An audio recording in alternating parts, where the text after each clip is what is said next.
कार्रवाई देश के यशस्वी प्रधानमंत्री आदरणीय नरेंद्र मोदी जी के कर कमलों से शुभारंभ होना उत्तर प्रदेश वासियों के लिए गौरव का विषय है और मैं इस अवसर पर इस सदन की अपनी भूमिका रही है पूरे सदन के सभी माननीय सदस्यों को, अपने कैबिनेट के सभी सदस्यों को हृदय से बधाई देता हूं और आदरणीय प्रधानमंत्री जी का, आदरणीय गृह मंत्री जी का हृदय से आभार व्यक्त करता हूं कि श्री राम जन्मभूमि विवाद, मंदिर निर्माण से संबंधित जो विवाद था, 492 वर्षों से चले आ रहे विवाद का पटाक्षेप शांतिपूर्ण तरीके से, लोकतांत्रिक तरीके से संपन्न करवा करके भारत ने अपनी लोकतांत्रिक ताकत का एहसास भी कराया है और साथ साथ अपनी संवैधानिक और न्यायपालिका की ताकत का एहसास भी दुनिया के अंदर करवाया है।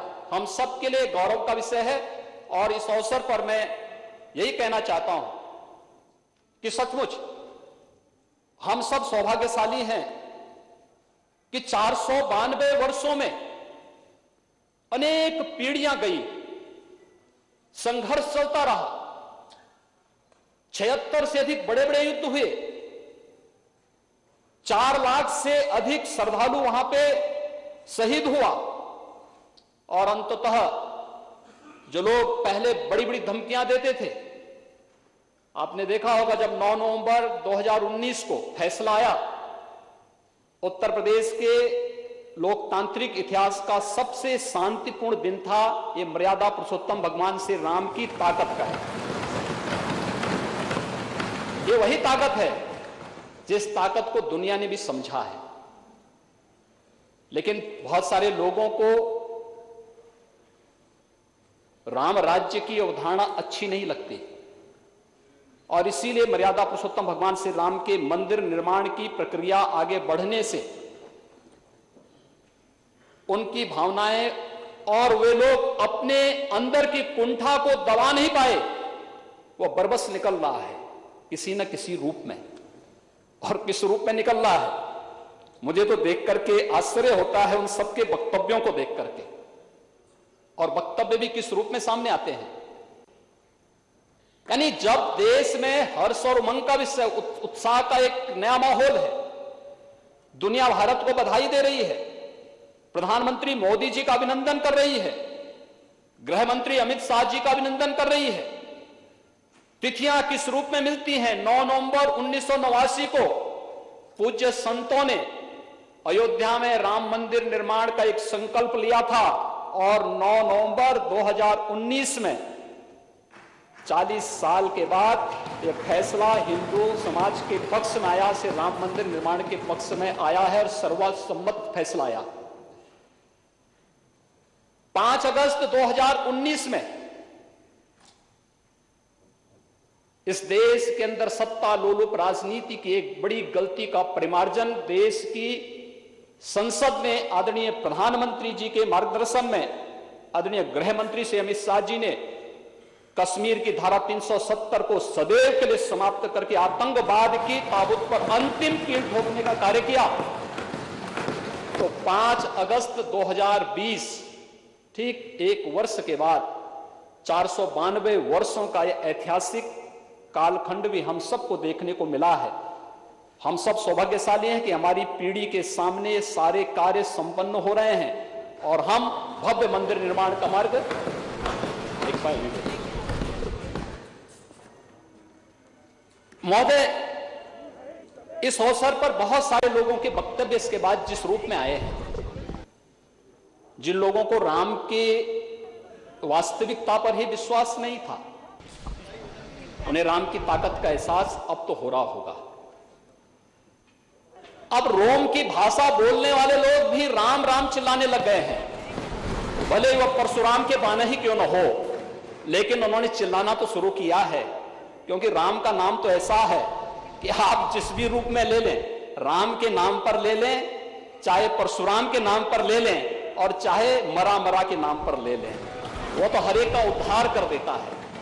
लेकिन उन लोगों ने भी ये भाषा बोलनी शुरू कर दी है, क्योंकि उन्हें मालूम है कि भारत के अंदर राम नाम से ही बेतरनी पार होने वाली है, बाकी कोई उसका आधार नहीं है और इस देश की जनता जनार्दन ने बार बार साबित करके दिखाया है। राम के नाम पर ले लें और चाहे मरा मरा के नाम पर ले लें, वो तो हर एक का उद्धार कर देता है। लेकिन उन लोगों ने भी ये भाषा बोलनी शुरू कर दी है, क्योंकि उन्हें मालूम है कि भारत के अंदर राम नाम से ही बेतरनी पार होने वाली है, बाकी कोई उसका आधार नहीं है। और इस देश की जनता जनार्दन ने बार बार साबित करके दिखाया है। महोदय, ये वही लोग थे जिन्होंने राम सेतु का भी विरोध किया था, जिन्होंने सांप्रदायिकता कानून के नाम पर देश की भावनाओं के साथ खिलवाड़ करने का प्रयास किया था, इस समाज को बांटने का प्रयास किया था। आज फिर वे अपनी उस विभाजनकारी मंशा के रूप में वही लोग हैं जब सत्ता में आते हैं तो कन्नौज के एक नीरज मिश्रा नाम के भारतीय जनता पार्टी के कार्यकर्ता का सिर काट करके ब्रीफकेस में भर करके अपने आप मंगाते हैं और उस शर्मनाक घटना के बाद भी जनता से माफी नहीं मांगते हैं। ये वही लोग हैं जो तिलक और तिराजू की बात करके समाज को बार बार गाली देते थे और आज फिर नए रूप में बने हुए उत्साह और उमंग के माहौल में किस प्रकार से जहर घोलने का कार्य कर रहे हैं, समाज देख रहा है। लेकिन राम का काज है, ये चलता रहेगा और राम के इस काज के लिए मैं पूरे सदन को बधाई देता हूं, पूरे सदन के सभी माननीय सदस्यों को हृदय से बधाई देता हूं। और मैं इस बारे में सबसे कहना चाहता हूं, उत्तर प्रदेश के लिए एक अवसर है। ये सच है, हम सब वैश्विक महामारी से लड़ रहे हैं, हम लोग लड़ेंगे। और अभूतपूर्व कार्य किया है सभी माननीय सदस्यों ने, अभूतपूर्व कार्य किया है। आज उत्तर प्रदेश के अंदर मैं आंकड़ों पे जब आऊंगा तो वे आंकड़े किस रूप में सामने आते हैं, बताते हैं कि एक एक व्यक्ति ने, एक एक जनप्रतिनिधि ने सेवा की जो अप्रतिम मिसाल प्रस्तुत की है, उसका परिणाम है कि देश के अंदर सबसे बड़ी आबादी का राज्य अपने यहां कोरोना को नियंत्रित, काफी हद तक नियंत्रित करने में सफल रहा है।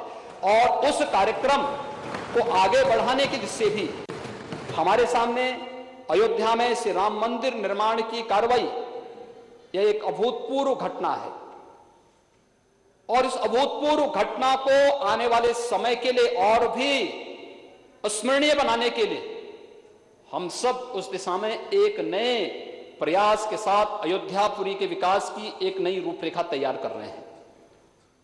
लेकिन अभी तो हमें अयोध्या में 5 अगस्त को राम जन्मभूमि मंदिर निर्माण के लिए जिस कार्य का शुभारंभ आदरणीय प्रधानमंत्री जी ने किया है, उस कार्य के प्रसाद को देश के अंदर हर प्रदेश तक, हर जनप्रतिनिधि तक पहुंचाने के अभिनव कार्य को हमें अपने हाथों में लेना है। और मुझे लगता है ये प्रसाद देश के अंदर और दुनिया के अंदर पहुंचना ही चाहिए। और ये उत्तर प्रदेश में सरकार इस दायित्व को निभाएगी कि प्रसाद सब तक पहुंचेगा। मैं जानता हूं हमारे बहुत सारे जनप्रतिनिधियों को, माननीय विधायकों को प्रसाद यहां मिला है, हमारे अयोध्या के माननीय विधायक जी लेकर के आए हैं। जो बचे होंगे सरकार भी उन तक पहुंचाने का कार्य करेगी और फिर वे हमारे ब्रांड एम्बेसडर बनकर के, जैसे प्रयागराज कुंभ के समय मंत्री परिषद के सभी माननीय मंत्रियों ने जाकर के देश के अलग अलग राज्यों में जाकर के ब्रांड एम्बेसडर के रूप में प्रयागराज कुंभ को एक यूनिक इवेंट के रूप में प्रस्तुत किया, उसी रूप में हम लोग अयोध्या की इस घटना को भी देश और दुनिया के सामने प्रस्तुत करेंगे। तो उत्तर प्रदेश में ढेर सारी संभावनाएं आगे बढ़ेंगी और उस रूप में हम लोग इस कार्यक्रम को आगे बढ़ाने का कार्य करेंगे। यह एक कार्य इस अवसर पर हम लोग करना चाहते हैं। महोदय, राम और परशुराम में तात्विक रूप से कोई भेद नहीं, दोनों भगवान विष्णु के ही अवतार हैं। इस थोड़ा बुद्धि का भेद है। जहां पर बुद्धि का स्तर संकीर्ण और छोटा होता है वे लोग भ्रम में पड़ते हैं, लेकिन तात्विक रूप से शास्त्र ने कोई भेद नहीं माना है, कोई भेद नहीं माना है। और फिर हम सब के यहाँ लोक भाषा में संत तुलसीदास जी ने तो बहुत अच्छे ढंग से इसकी विवेचना की है, बहुत अच्छे ढंग से इसको प्रस्तुत कर दिया है। जब धनुष भंग के समय भगवान परशुराम पधारते हैं तो मर्यादा पुरुषोत्तम भगवान श्री राम के ही मुंह से उन्होंने कह दिया कि राम मात्र लघु नाम हमारा, परसों सहित बड़ नाम तुहारा। देव एक दुनो धनुष हमारे, नवगुण पनम पुनीत तुम्हारे। सब प्रकार हम तुम सन हारे, क्षमो विप्र अपराध हमारे। ये भगवान राम की मर्यादा है भगवान परशुराम के प्रति इस प्रकार के सम्मानजनक शब्दों का उद्धारण करना कि हे देव, हमारे तो एक ही गुण है, धनुष, लेकिन आपके तो परम पवित्र सम, दम, तप, शौच, क्षमा, सरलता, ज्ञान, विज्ञान और आस्तिकता, ये सभी 9 गुण आप में हैं। हम तो सब प्रकार से आपसे हारे हैं क्योंकि आप विप्र हैं और हमारे अपराधों को क्षमा कीजिए। ये भगवान राम ही कह सकते हैं। और भगवान परशुराम ने भी फिर यही बात कही कि राम रमापति कर धन लेहूं, खींचों मिटे मोर संदेहूं। यह है भारत की मर्यादा।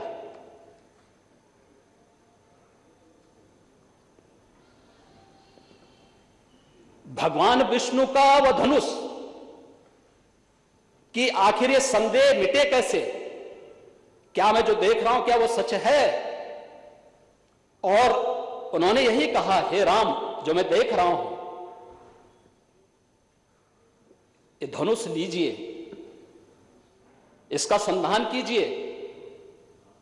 और वो धनुष स्वतः ही राम के पास पहुंचता है और उसके बाद पुनः भगवान परशुराम के मुंह से निकल पड़ता है कि जय रघुवंश बनज बनभानु, गहन दनुज कुल दहन कृषानु।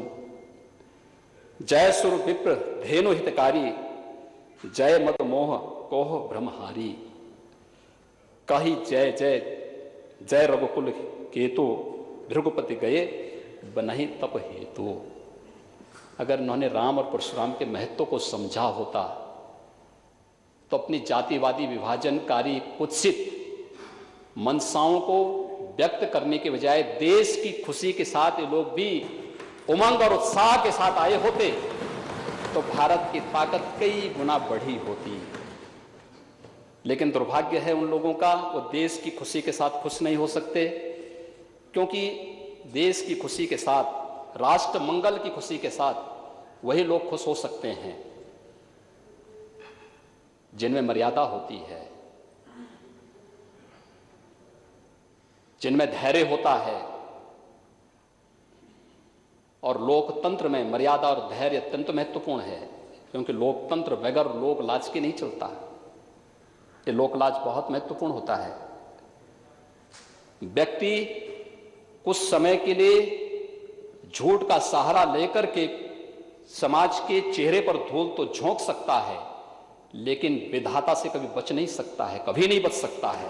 और ये गलती वे लोग कर रहे हैं जो 492 वर्षों की गलती के परिमार्जन के फलस्वरूप अयोध्या में जो अवसर आया है, उस अवसर पर भी जिन लोगों ने राजनीति करके और उस अवसर को धूमिल करने का प्रयास किया है, महोदय, उन लोगों को समाज जवाब देगा, समय के अनुरूप जवाब देगा, अवश्य जवाब देगा। महोदय, देश वैश्विक महामारी कोरोना से जूझ रहा है और उत्तर प्रदेश भी उस महामारी से जूझ रहा है। पूरी दुनिया उससे त्रस्त है और पूरी दुनिया के अंदर जिस प्रकार का माहौल है, बड़ी पैमाने पर मौतें हुई हैं, करोड़ों की संख्या में संक्रमित लोग हुए हैं, व्यापक पैमाने पर अर्थव्यवस्था पर इसका असर पड़ा है, आस्था पर कहीं ना कहीं आस्थाएं आहत होती हुई दिखाई देती हैं।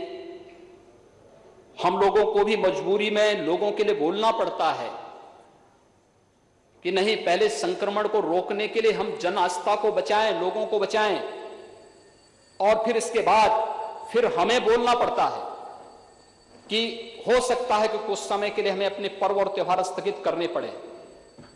और इसको करना भी पड़ रहा है, लोग कर रहे हैं, सहयोग कर रहे हैं। मैं अभिनंदन करूंगा समाज का, उन सभी का। बड़े बड़े पर्व त्योहार हम लोगों ने आह्वान किया। रामनवमी का पर्व अयोध्या में नहीं होगा, अपेक्षित थी कि 2 करोड़ की भीड़ आएगी, और देखा होगा सब लोगों ने कहा कि नहीं, हम सहयोग करेंगे। आदरणीय प्रधानमंत्री जी का आह्वान था, लॉकडाउन होना, लॉकडाउन में सभी लोगों ने सहयोग किया। जनता कर्फ्यू में पूरा देश उमड़ पड़ा, एक साथ सब लोगों ने मिल करके उस अभियान का हिस्सा बन करके कार्यक्रम किया। लॉकडाउन में जो समय से ले गए निर्णय के परिणाम स्वरूप देश को बचाने में मदद मिली, लेकिन उस सब के बावजूद इस वैश्विक महामारी, सदी की सबसे भीषण संक्रमण कोविड-19 से इस लड़ाई को लड़ने की तैयारी जिस रूप में हुई है और जिस रूप में कर रहे हैं, महोदय, अगर मैं आंकड़े प्रस्तुत करूं उत्तर प्रदेश की भी और देश के प्रमुख राज्यों की भी। दिल्ली का एक नमूना उत्तर प्रदेश में आता है और उत्तर प्रदेश में आके कहता है कि उत्तर प्रदेश में कोविड के खिलाफ कोई रणनीति नहीं बन पा रही है। यानी जिन्होंने दिल्ली को बर्बाद किया, जिन लोगों ने उत्तर प्रदेश और बिहार के नागरिकों के साथ दुर्व्यवहार करके वहां से जबरन वहां से भगाया, बेशर्मी के साथ अपने चेहरे पर बेशर्मी ओढ़े हुए वे लोग आकर के यहां पर आकर के उल जलूल वक्तव्य देकर के किस प्रकार की बातें करते हैं। अगर मैं आंकड़े आपके सामने पढ़ूं, उत्तर प्रदेश की आबादी है महोदय आज के दिन पे 23 करोड़ 78 लाख, और उत्तर प्रदेश के अंदर कुल पॉजिटिव केस हैं 1,72,000, सक्रिय केस हैं 48,000, उपचारित हुए हैं 1,21,000, मृत्यु हुई है 2,700, कुल टेस्ट हुए हैं 41,84,900। हमारे पास 10 लाख पे केस कुल 744 हैं, मृत्यु प्रति 10 लाख में 12 है, और मृत्यु दर है 1.6%। ये देश के अंदर न्यूनतम मृत्यु दर है। और महोदय, दिल्ली से जो एक नमूना आता है, इसको इसकी वास्तविकता हम बताते हैं। दिल्ली की कुल आबादी है 1 करोड़ 80 लाख। दिल्ली में कुल पॉजिटिव केस हैं 1,56,000। दिल्ली में मृत्यु हुई है 4,235, यानी उत्तर प्रदेश के 2,700 की तुलना में 4,200। यूपी में प्रति 10 लाख पे केस हैं 744, दिल्ली में है 7,880। प्रति 10 लाख पे यूपी में मृत्यु है 12, दिल्ली में है 214। यूपी में है मृत्यु दर 1.6, दिल्ली में है 2.7%, और यूपी में पॉजिटिविटी है 4.1% और दिल्ली में है 11.5%। ये हैं लोग। इन चेहरों को थोड़ा पहचानो, ये विभत्स चेहरे, इस सत्ता को लूटने वाले चेहरे, समाज को गुमराह करके बेशर्मी के साथ आकर के धमकी देने वाले चेहरे, ये वही चेहरे हैं। इनको पहचानने की आवश्यकता है। लोकतंत्र के नाम पर कलंक बनाने वाले चेहरे, और ये वे चेहरे हैं। और महोदय, आज के दिन पर देश के अंदर न्यूनतम मृत्यु दर के साथ उत्तर प्रदेश कोरोना की इस लड़ाई को लड़ रहा है। दुनिया के अंदर बड़े देशों के साथ अगर हम तुलना करें, अमेरिका, महोदय, अमेरिका की कुल आबादी है 32 करोड़ 72 लाख। अमेरिका में कुल पॉजिटिव केस हैं 57 लाख, सक्रिय केस हैं 24,62,000, मृत्यु हुई है 1,76,000।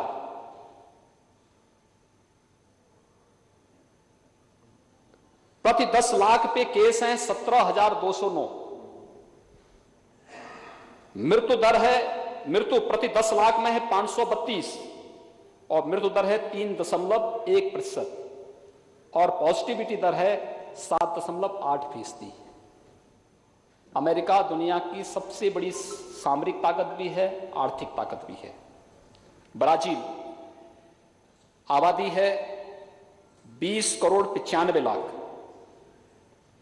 इनके यहां कुल पॉजिटिव केस हैं 34,60,000। सक्रिय केस हैं 7,33,000। मृत्यु हुई है 1,11,000। प्रति 10 लाख पे केस हैं 16,264। प्रति 10 लाख पर मृत्यु हुई है 523। मृत्यु दर है 3.2% और पॉजिटिविटी है 25.2%। ये महोदय, ये आंकड़े हैं दुनिया के भी और देश के भी। और इन आंकड़ों के बीच में हम लोगों को कार्य करना, यहां पे हम लोगों ने और पूरी टीम ने कार्य किया। उत्तर प्रदेश पहला राज्य था जिसने अपने यहां के श्रमिकों,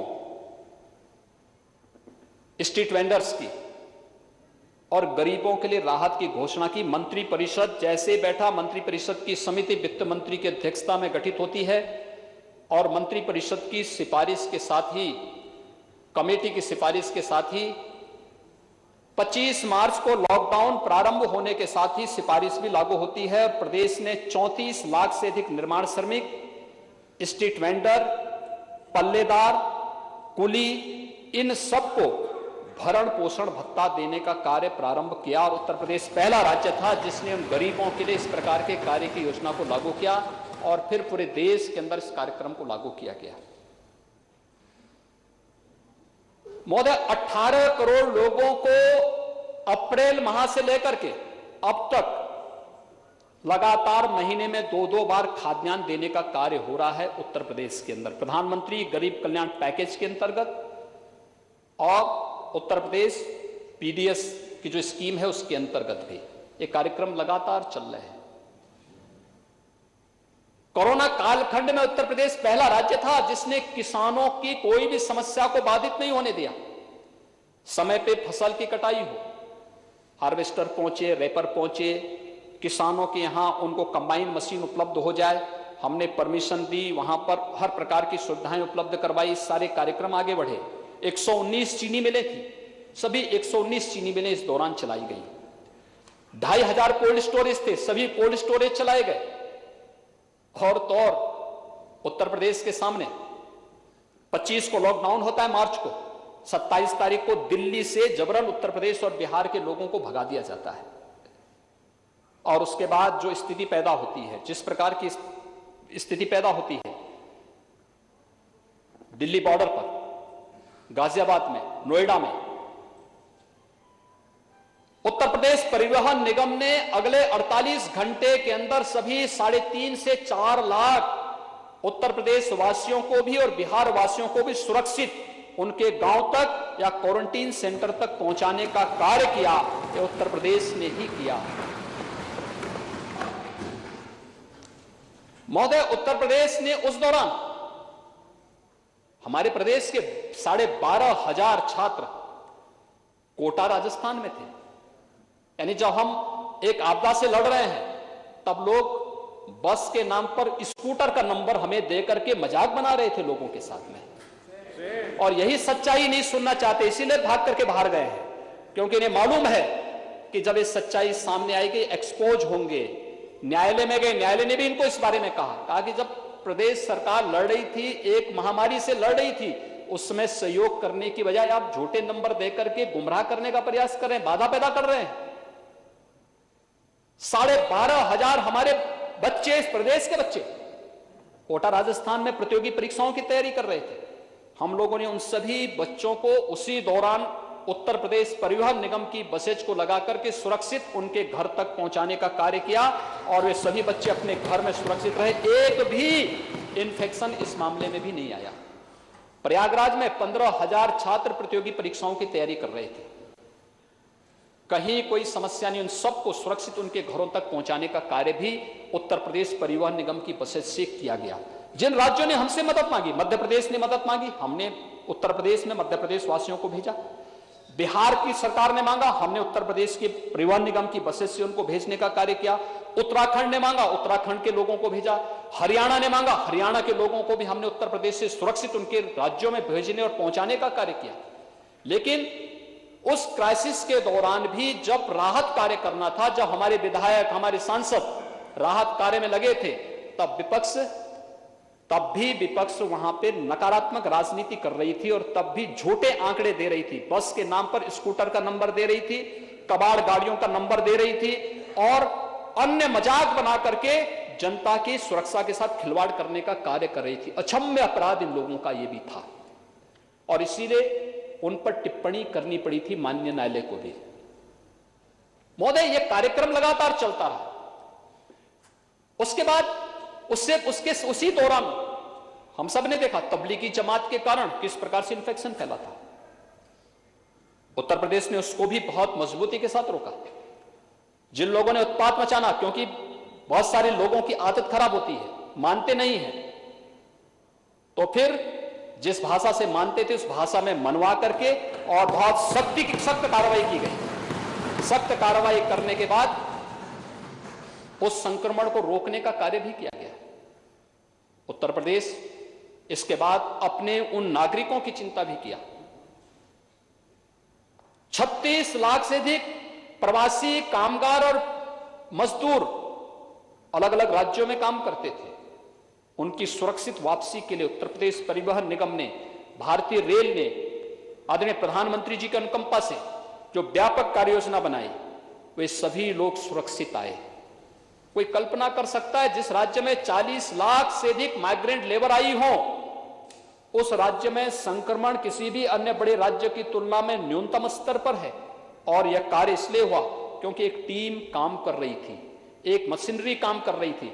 मैं इस अवसर पर नमन करता हूं अपने सभी कोरोना वॉरियर्स को, जिन्होंने सचमुच उत्तर प्रदेश का हेल्थ सेक्टर देश के और दुनिया के अन्य राज्यों की तुलना में या अन्य बड़े राज्यों या विकसित राज्यों की तुलना में, विकसित देशों की तुलना में कमजोर माना जाता था। लेकिन इस सब के बावजूद हेल्थ सेक्टर ने, मेडिकल एजुकेशन ने, हेल्थ ने, सभी ने और कोरोना वायरस ने, चाहे वह स्वास्थ्य विभाग से जुड़े हुए हों, चाहे वह सुरक्षा से जुड़े हुए हों, चाहे वह सफाई के कर्मी हों, चाहे वह बैंक से या समाज के अलग अलग सेक्टर से जुड़े हुए हों, खाद्य विभाग से जुड़े हुए थे, कृषि से जुड़े हुए थे, अलग अलग विभाग से जुड़े हुए, सभी लोगों ने मिलकर के जो एक टीम वर्क का उदाहरण प्रस्तुत किया कि विपत्ति में हम काम करेंगे, और जो उदाहरण प्रस्तुत किया, आज उसका परिणाम था कि हम लोग संक्रमण को हर हाल में कंटेन करने में सफल हुए। और उत्तर प्रदेश आज के दिन पर जहां एक सुरक्षित स्थिति में है, वहीं महोदय आज के दिन पर सर्वाधिक टेस्ट करने वाला राज्य भी उत्तर प्रदेश है। अपनी सीमित क्षमता के बल पर सर्वाधिक टेस्ट करने वाला राज्य भी उत्तर प्रदेश बना। हम लोग आज के दिन पर लगभग 45 लाख के आसपास टेस्ट उत्तर प्रदेश आज के दिन पे कर रहा है और सर्वाधिक टेस्ट है। ये कार्य 1,51,000 से अधिक बेड्स उत्तर प्रदेश राज्य में केवल कोविड के लिए बना दिए जाएं, वेंटिलेटर्स हर जनपद में उपलब्ध हो जाएं, एफएनएनसी की व्यवस्था हर एक जनपद में पहुंचा दी जाए। उत्तर प्रदेश की मशीनरी ने करके दिखाया और उस टीम वर्क के साथ कार्य करते हुए लगातार आज कार्य कर रहे हैं। इंफ्रास्ट्रक्चर डेवलपमेंट के कार्य, हाईवे हैं, एक्सप्रेसवे हैं, बड़े निर्माण के कार्य हैं। मंत्री परिषद की रिपोर्ट आने के साथ ही कमेटी ने अपनी रिपोर्ट दी, तत्काल ये कार्य प्रारंभ हो गए, युद्ध स्तर पर कार्य चल रहे हैं और आज उसका परिणाम है। हम मानते हैं कोरोना कालखंड था, पूरी दुनिया की इकोनॉमी पे असर पड़ा, लेकिन दुनिया की इकोनॉमी पर असर पड़ने के साथ साथ उत्तर प्रदेश अप्रैल, मई और जून में हमारी इकोनॉमी पे असर पड़ा। लेकिन इकोनॉमी पे असर पड़ने के साथ हम लोग जुलाई में अगर विगत वर्ष की तुलना अगर करें तो केवल 3% राजस्व की कमी हमारी रह गई है, और मैं अनुमान करता हूं कि खन्ना जी की टीम उसको भी इस अगस्त महीने में पूरा करते हुए राजस्व की पूरी भरपाई कर देगी, और फिर जो माननीय जनप्रतिनिधियों की भावनाएं हैं कि विकास के लिए और पैसा चाहिए, उसकी भी पूर्ति की जा सकेगी। इस दिशा से मैं उम्मीद करता हूं कि कार्य हम लोग अब जिस दिशा में तेजी के साथ आगे बढ़े हैं, ये कार्य अभूतपूर्व कार्य हुआ, हर एक ने कार्य किया। उधर प्रधानमंत्री जी पैकेज घोषित करते हैं 20 लाख करोड़ का, इधर एमएसएमई अगले दिन ही 2 लाख से अधिक यूनिट को 2000 करोड़ रुपए से अधिक का ऋण वितरण कर देता है। उत्तर प्रदेश ने लिखा है कि हम काम करके दिखा सकते हैं, हर योजना का लाभ ले सकते हैं। महोदय, उत्तर प्रदेश को अगले 1 साल के अंदर 15,000 करोड़ रुपए अपने एमएसएमई यूनिट को लोन के रूप में देना था, और हम लोग अब तक 10,000 करोड़ रुपए से अधिक बांट चुके हैं।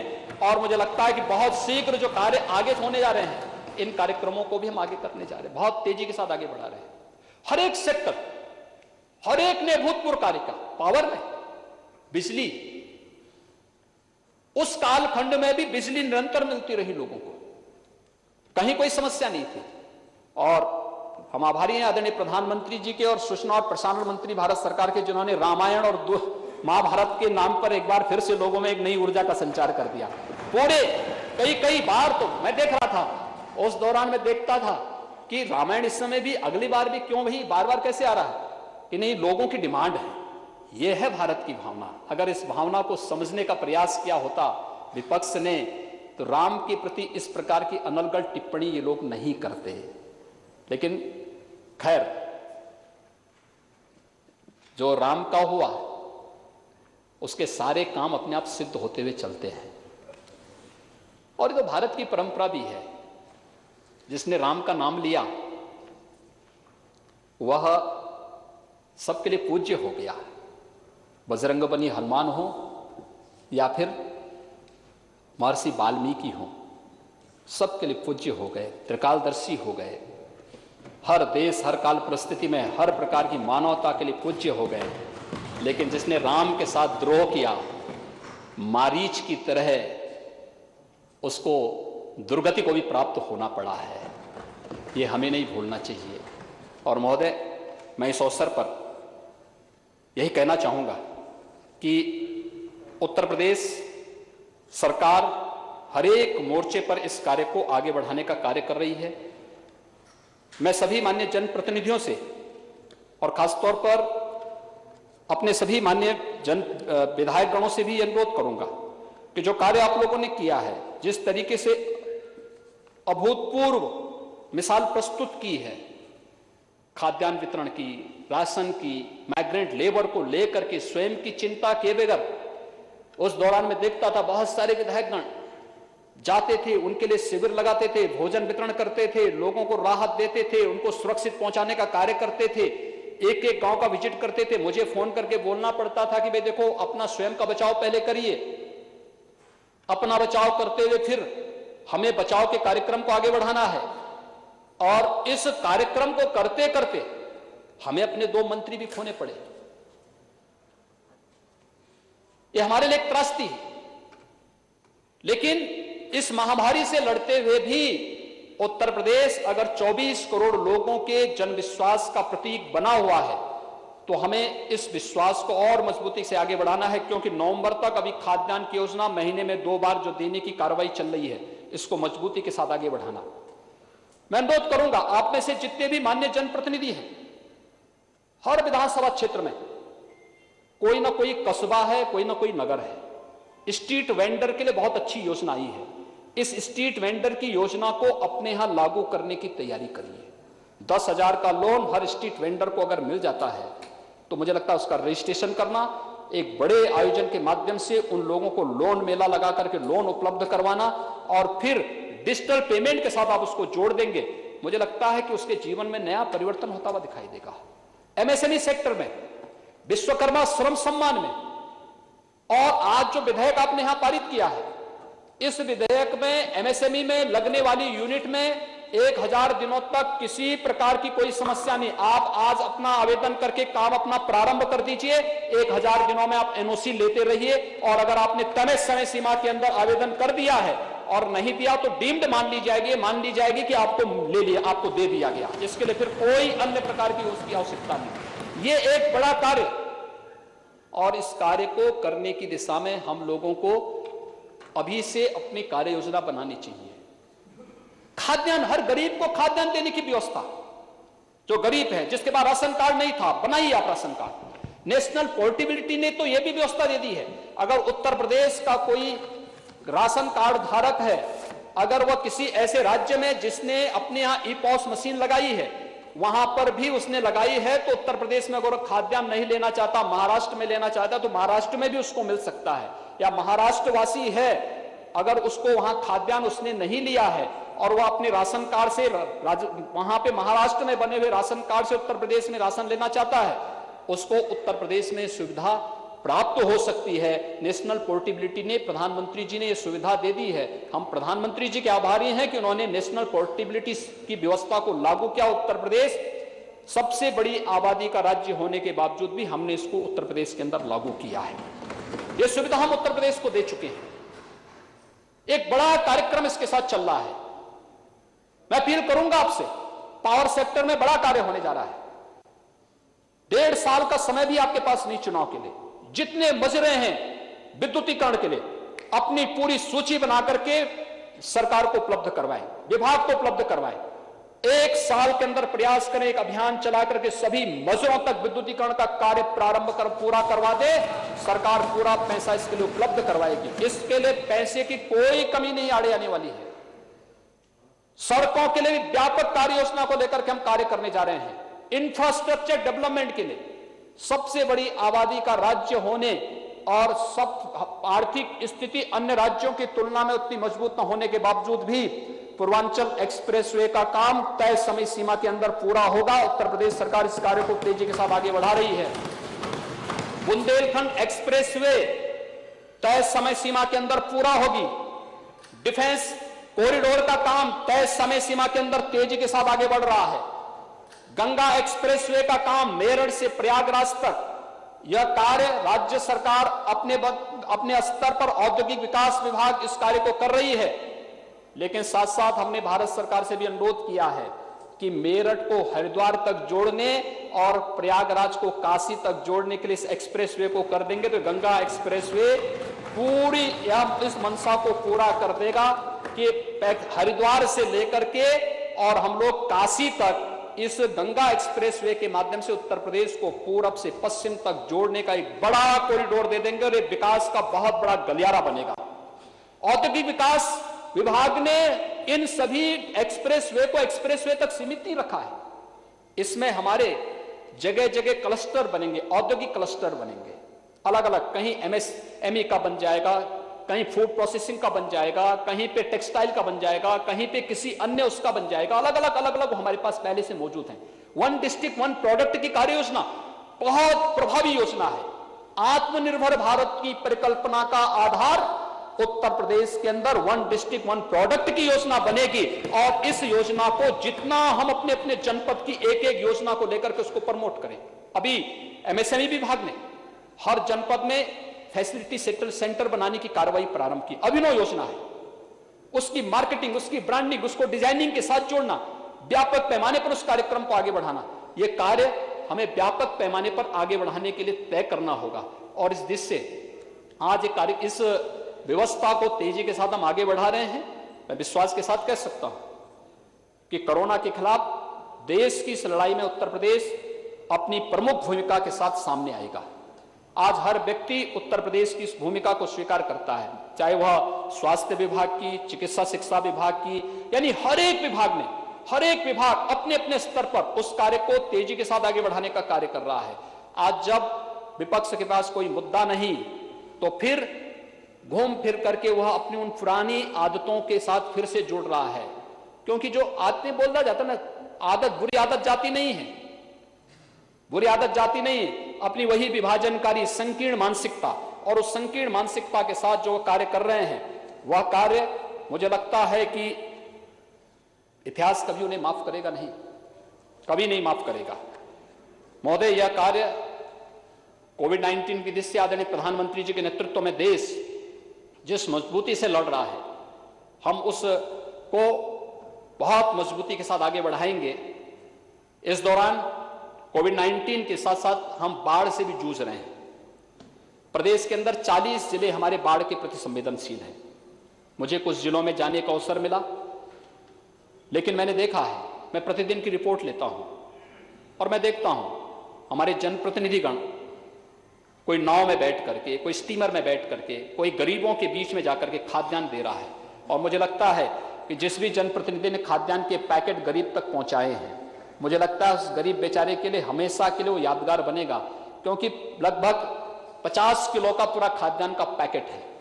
एक व्यक्ति तो नहीं उठा सकता है। मुझे लगता है खन्ना जी जैसे लोग भले उठा लेंगे, लेकिन सामान्य व्यक्ति तो नहीं उठा पाएगा। अब देखो, 10 किलो चावल, 10 किलो आटा, 10 किलो आलू, लाई, दाल, तेल, नमक, मिर्च, मसाला, केरोसिन, जिन जिलों में नहीं वहां भी आवंटन की तैयारी और युद्ध स्तर पर इस कार्य को। और मैं चाहूंगा कोविड-19 से भी लड़ना है, बाढ़ से भी लड़ना है, और साथ साथ हर प्रकार की आपदा से लड़ करके हमें विजयश्री को वर्ण करना है। और इस दिशा में आपका आह्वान करूंगा, कहीं भी कोई कमी होती है आप इसके बारे में अवगत बताएं। हम उसमें पूरी तत्परता के साथ राहत के कार्यों को वहां पर करने के लिए हर जनपद को कोविड-19 के लिए पर्याप्त धनराशि उपलब्ध कराई गई है। हर जनपद को बाढ़ की दृष्टि से पर्याप्त धनराशि उपलब्ध कराई गई है। किसी भी चीज की कमी कहीं नहीं होने दी जाएगी। और बाढ़ से भी बचाएंगे, इससे भी बचाएंगे, और साथ साथ अपराधियों से तो उत्तर प्रदेश को पहले ही बचाया जा चुका है और भी मजबूती के साथ बचाने का कार्य करेंगे। ये लोग कानून व्यवस्था की जो लोग बात कर रहे हैं ना, कानून व्यवस्था के लिए सबसे बड़े खतरे तो यही लोग थे। उत्तर प्रदेश में महोदय, अगर मैं 2016 की तुलना में अगर उत्तर प्रदेश के आंकड़ों को प्रस्तुत करूं तो महोदय, डकैती के मामलों में 74.5% की कमी आई है, अनुमान कर सकते हैं। लूट के मामले में 65.29% की कमी आई है। हत्या के मामले में 26.43% की कमी आई है। बलवा के मामले में 22.17% की कमी आई है। गृहवेदन में 12.69% की कमी आई है। रोड होल्डअप में 100% की कमी आई है। फिरौती के लिए अपहरण 54.55% की कमी आई है। दहेज मृत्यु में 8.55% की कमी आई है। बलात्कार के मामले में 38.74% की कमी आई है। ये उत्तर प्रदेश के अंदर घटते हुए आंकड़े हैं। और मैं अगर नेशनल क्राइम रिपोर्ट ब्यूरो, जो भारत सरकार का है, क्राइम इन इंडिया, अगर इसके आंकड़े प्रस्तुत करूं तो डकैती के मामले में उत्तर प्रदेश 31वां स्थान है। यानी 30 राज्य ऐसे हैं देश के अंदर जहां पर डकैती में उत्तर प्रदेश से ज्यादा डकैतियां पड़ती हैं। उत्तर सबसे बड़ी आबादी का राज्य होने के बावजूद ये स्थिति है। लूट में 20वां स्थान है। हत्या में 26वां, नगबजनी में 32वां, बलात्कार में 24वां, सीलभंग में 14वां, पास्को अधिनियम में 23वां, महिला संबंधी अपराध में 15वां। ये आंकड़े हैं उत्तर प्रदेश के अंदर। यानी 31वां स्थान का तात्पर्य 30 राज्य इससे ज्यादा अपराध इसमें पहले से हैं। ये भारत सरकार का नेशनल क्राइम रिपोर्ट ब्यूरो की आंकड़े हैं। और अगर ये आंकड़े भी इन लोगों के उससे नहीं दिखता तो इसमें हम बहुत तो नहीं कह सकते। और महोदय, अन्य मामलों में भी अगर हम देखें, ट्रिपल तलाक, देश के अंदर सर्वाधिक एफआईआर उत्तर प्रदेश ने की। 1434 एफआईआर हुई और 265 गिरफ्तार भी हुए। ट्रिपल तलाक के मामले का जिसने भी उल्लंघन किया और जबरदस्ती उसने कानून के साथ खिलवाड़ किया तो उसमें कार्रवाई करने में उत्तर प्रदेश ने देश के अंदर सबसे अधिक कार्रवाई भी इस मामले में की। यानी महिला सुरक्षा के प्रति जो कार्रवाई प्रदेश ने अंदर प्रारंभ की, उस कार्रवाई को लेकर के भी हम लोग इस कार्यक्रम को आगे बढ़ा रहे हैं। मैं इस अवसर पर अनुरोध करना चाहूंगा मैंने आप सभी माननीय विधायकों से इस बारे में कहा भी कि अगर जो समय है, ये मान के चलिए 1 साल का ही समय आपके पास है, विद्युतीकरण का कार्य आप उन गांवों में करा दें जिन गांवों में आज तक कभी बिजली नहीं पहुंची। बहुत बड़ा कार्य होगा और प्रस्ताव जितनी जल्दी बना करके भेज सकते हैं हमें बनाना चाहिए। दूसरा, जिन ग्राम पंचायतों में ग्राम सचिवालय नहीं है, जमीन मौके पे जाके आरक्षित करवाइए, प्रस्ताव भिजवाइए, तत्काल ग्राम पंचायत का काम वहां के लिए तत्काल प्रारंभ करवाने की तैयारी करवाइए। गांव को टेक्नोलॉजी के साथ जोड़िए, ऑप्टिकल फाइबर का कनेक्शन हर गांव तक पहुंचे और ग्राम सचिवालय को हर एक गांव में आप कई लोगों को रोजगार दे सकते हैं। जैसे रोजगार की दृष्टि से बहुत बड़ा कार्य हो सकता है और वह कार्य है खासतौर पर जो बहुत बड़ा कार्य हो सकता है, जैसे इस समय ग्राम्य विकास और पंचायती राज की तरफ से एक कार्य बैंकिंग कॉरेस्पॉन्डेंट सखी के रूप में प्रारंभ होने जा रहा है। हर गांव की किसी पढ़ी लिखी महिला को आप इस बैंकिंग कॉरेस्पॉन्डेंट सखी के साथ जोड़ सकते हैं। ऑनलाइन, यानी बैंकों में आपने देखा होगा कि हम पेंशन की राशि भेजते थे, अगले दिन लॉकडाउन के दौरान बड़ी संख्या में लोग भीड़ लगाते थे बैंकों में। अगर हम ग्राम सचिवालय में ही ये सुविधा दे दें कि लेन देन की सारी सुविधा बैंकिंग कॉरेस्पॉन्डेंट के माध्यम से गांव के अंदर होगी, तो बैंक में भीड़ नहीं होगी, बैंक अपने कार्यों को संपन्न कर सकता है। और ऐसे ही कॉरेस्पॉन्डेंट हम अलग अलग कार्यों के लिए कर सकते हैं। हर गांव सचिवालय में 4 से 5 लोगों को रोजगार की नई संभावना विकसित हो सकती है। तत्परता के साथ चयन करना और इस कार्यक्रम को आगे बढ़ाना। सामुदायिक शौचालय का निर्माण मजबूती के साथ जिन ग्राम पंचायतों में नहीं, चयन करिए और ग्राम सचिवालय में, ग्राम सचिवालय के पास है जहां उपयुक्त समझे, एक सामुदायिक शौचालय के लिए जमीन आरक्षित करना, सामुदायिक शौचालय का निर्माण करवाना। उस शौचालय के निर्माण के माध्यम से स्वच्छता का, अभी स्वच्छता की रैंकिंग आई है भारत सरकार की, उत्तर प्रदेश ने बहुत अच्छी रैंकिंग उसमें प्राप्त की है। देश के अंदर यह अभियान 2014 से चल रहा है, लेकिन उत्तर प्रदेश ने 2017 से इसको प्रारंभ किया और परसों जो आंकड़े आए हैं, मैं नगर विकास को, वर्तमान नगर विकास मंत्री को और पूर्व नगर विकास मंत्री को इसके लिए बधाई देता हूं कि सर्वाधिक पुरस्कार उत्तर प्रदेश सरकार को प्राप्त हुए हैं, उत्तर प्रदेश नगर विकास को प्राप्त हुए हैं। और उसके माध्यम से हम लोगों ने ये साबित किया है कि जहां चाह वहां राह, ये भी साबित उसमें करके दिखाया है। और महोदय, ये सारे आंकड़े इस बात को प्रदर्शित करते हैं कि हम लोग इन कार्यक्रमों को बहुत मजबूती के साथ आगे बढ़ाएंगे। लेकिन हमें विपक्ष की उस कुत्सित मंशा को भी समझना पड़ेगा जो अब हताश और निराश हो चुका है। बहस और वह किसी भी डिबेट का सामना नहीं करना चाहता है क्योंकि इसके पास कोई मुद्दे नहीं है। वह इसलिए हताशा निराशा में इस प्रकार के हथकंडे अपनाएगा, हर जगह इस प्रकार की चीजें अपनाएगा। उस षड्यंत्र से बचते हुए अगर हम लोग उनको उनकी वास्तविक स्थिति को का आभास करा सके और बता सकें कि आपके द्वारा ये चीजें हो रही हैं और ये कार्य हो रहे हैं, हम अपनी उपलब्धियों को बोलने में संकोच न करें। मेरा ये मानना है सभी विधायकों ने अपने अपने विधानसभा क्षेत्र में इतना काम किया है, पिछले 20 वर्षों के दौरान कोई भी उतना काम नहीं किया होगा जितने 5 वर्ष के दौरान आप करके अपने अपने क्षेत्र में करके दिखा देंगे। ये अपने आप में एक बड़ी उपलब्धि आपके लिए है। और बाकी जो बचे होंगे, हमारे पास 1.5 वर्ष का समय है। इस 1.5 वर्ष के दौरान तो ये बहुत स्पीड के साथ बढ़ी। अभी तक स्पीड हमारी अगर 120 की थी तो अब यही चलेगी 250 की स्पीड चलने वाली है। और 250 की स्पीड में विपक्ष नहीं चल पाएगा, क्योंकि काम करने की जिसकी आदत नहीं होती है वो काम कर भी नहीं सकता है।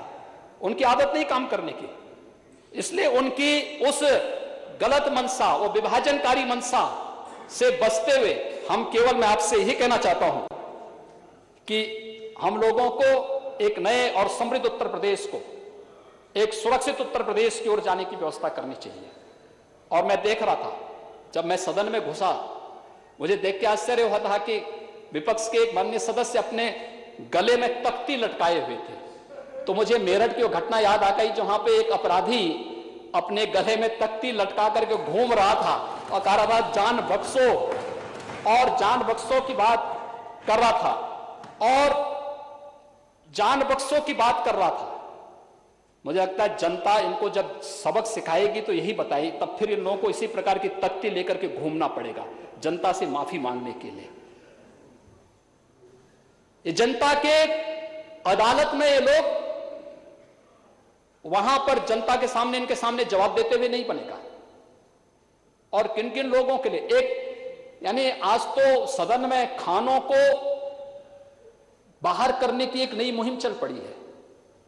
सपा एक खान के लिए, कांग्रेस दूसरे खान के लिए, कि साहब इनको रिहाई करो, यानी कानून का उल्लंघन करेंगे, कानून को ठेंगा दिखाएंगे, उस प्रकार की गतिविधियों में लिप्त रहेंगे जो समाज विरोधी भी हो और कहीं ना कहीं सुरक्षा को चुनौती देती हो, और उस सबके बावजूद गले में तख्ती लटका करके उन खानों का समर्थन हो रहा हो, तो महोदय ये क्या संकेत करता है? मुझे देख के तो अफसोस होता है कि कांग्रेस के एक नेता तो एक ऐसे व्यक्ति की रिहाई की मांग कर रहे हैं जिसके लिए बाहर से भी थ्रेट आ रहे हैं, अगर छोड़ा नहीं गया तो ये कर लेंगे। हमने कहा ये नया उत्तर प्रदेश है, यहां मालूम है ना, कुछ करने के पहले दूसरे लोग की यात्रा करनी पड़ती है।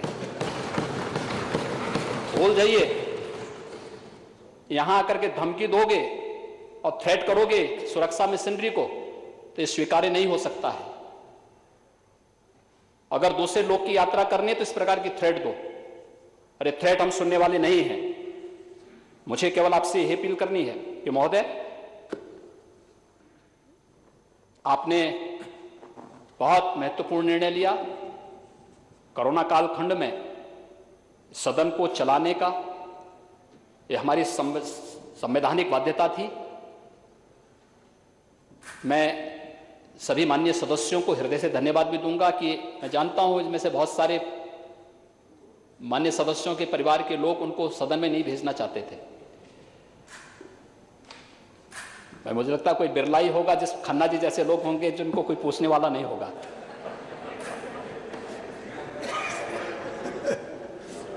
लेकिन ज्यादातर लोगों के परिवार से था कि इस समय सदन चलाने की आवश्यकता क्या है। लेकिन सदन चलाया गया और सदन चलने के बाद आज हम सब यहां पर सदन की कार्रवाई को सफलतापूर्वक अनेक विधायी कार्यों को भी करते हुए अच्छा कार्य हो सकता है।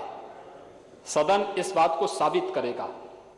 उत्तर प्रदेश इस बात की मिसाल देश के अंदर प्रस्तुत करेगा और हम लोगों ने सोशल डिस्टेंसिंग का पालन करते हुए सदन की कार्रवाई को सफलतापूर्वक पिछले 3 दिनों के अंदर चलाया है। वो अलग विषय है, 2 दिन हमें कॉन्डोलेंस में जाना पड़ा, हमारे सामने दुखद समाचार थे। और आज शनिवार के दिन अवकाश के बावजूद सदन चल रहा है और माननीय सदस्यों की उपस्थिति, भारी मात्रा में उपस्थिति इस बात को प्रदर्शित करती है कि लोकतंत्र के प्रति हमारी आस्था उतनी ही प्रगाढ़ है जितनी मर्यादा पुरुषोत्तम भगवान श्री राम के प्रति हमारी आस्था है। और इसलिए महोदय, मैं अपने विपक्ष के मित्रों से यही बात कहना चाहता हूं। मैं श्लोक और मंत्र तो बोल सकता हूं लेकिन शायर जानता नहीं, शायरी जानता नहीं। लेकिन इतना मैं जरूर कहूंगा कि चमन को सींचने में कुछ पत्तियां झड़ गई होंगी।